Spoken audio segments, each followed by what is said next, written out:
Welcome to the channel of NZ Justice 111.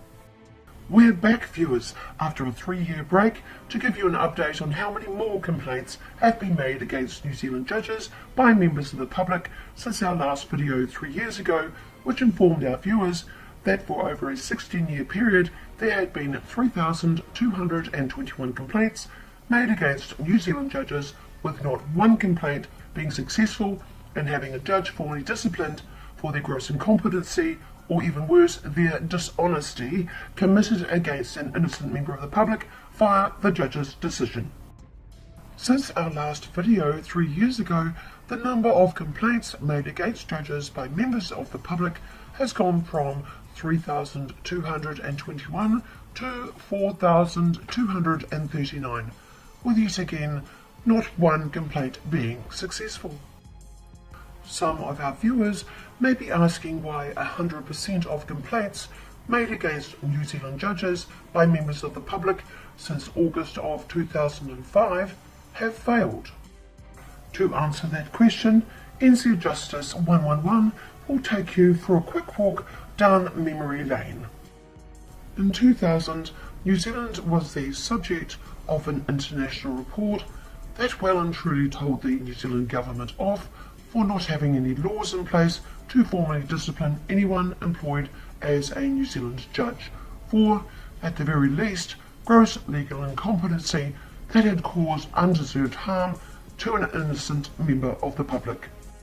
In 2004, the New Zealand government, in answer to being told off by an international report in 2000, brought into law the Judicial Conduct Commissioner and Judicial Panel Act, and on the 1st of August 2005, the first New Zealand Judicial Conduct Commissioner flung his doors open to receive complaints from New Zealanders about New Zealand judges. From August 2005 up to July of 2009, Commissioner Ian Haynes dealt with 438 complaints. And how many complaints made against a judge by a member of the public were successful? 0. In August of 2009, Ian Haynes passed his Judicial Conduct Commissioner's torch over to David Gascoigne, who from August of 2009 up to August of 2015 dealt with 1,538 complaints. And how many complaints made against a judge by a member of the public were successful? Again, 0. In August of 2015, David Gascoigne passed the Judicial Conduct Commissioner's torch over to Alan Ritchie, who remains the current Judicial Conduct Commissioner. From August 2015 up to the 31st of July 2023, Commissioner Alan Ritchie has dealt with 2,263 complaints. And how many of those complaints about judges made by the general public were successful? Again, 0. Our viewers may be asking, how can it be that 100% of complaints made by the general public against New Zealand judges from 2005 up to 2023 have failed? Well, it goes like this.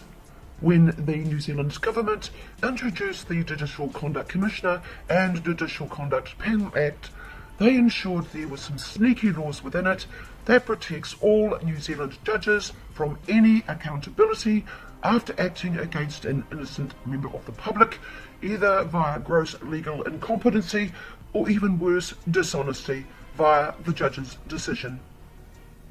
The most useful section within the JCC Act, utilised by the New Zealand Judicial Conduct Commissioners to get rid of complaints made against New Zealand judges by members of the public, is Section 8, subsection 2, which reads, "It is not the function of the Commissioner to challenge or call into question the legality or correctness of any instruction, direction, order, judgment, or any decision given or made by a judge in relation to any legal proceedings." Put simply, if you are employed as a New Zealand judge who is guilty of gross legal incompetent acts, or more seriously, dishonest acts committed by your decisions, against innocent members of the public, the JCC Act provides you absolute protection from being held legally and lawfully accountable to anyone, especially your innocent victims. The Judicial Conduct Commissioner is due to release in late August of this year his latest annual report that records the number of complaints he has received against New Zealand judges by members of the public from the 1st of August 2023 up to the 31st of July this year.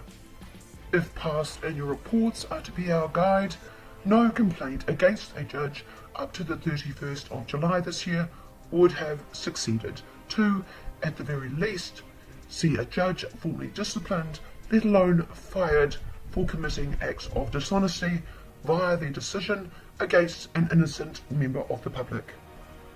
Just before we end this video, we thought our viewers would be interested in another sneaky little trick within the JCC Act. Let's go to the purpose of the Act, shall we? The purpose of the Act is to enhance public confidence in and to protect the impartiality and integrity of the judicial system by providing a robust investigation process to enable informed decisions to be made about the removal of judges from office. In other words, firing a judge, which has never happened in New Zealand to date. Notice the purpose of the JCC Act does not include providing a robust investigation process to enable informed decisions to be made about the formal disciplining of a judge. Alas, despite the New Zealand government being well and truly told off in 2000 via an international report for not having any laws in place to, at the very least, formally discipline judges, New Zealand still doesn't have any laws in place. Only the Judicial Conduct Commissioner and Judicial Conduct Panel Act, which has seen from 2005 100% of complaints made against New Zealand judges by the general public fail. NZ Justice 111 now ends this video, but before we do, let's give a big cheer to all past and present members of the New Zealand government who have and continue to, via the JCC Act, ensure there are no laws in New Zealand to protect any member of the public from a New Zealand judge who is grossly legally incompetent, or even worse, downright dishonest. Until next time, keep safe.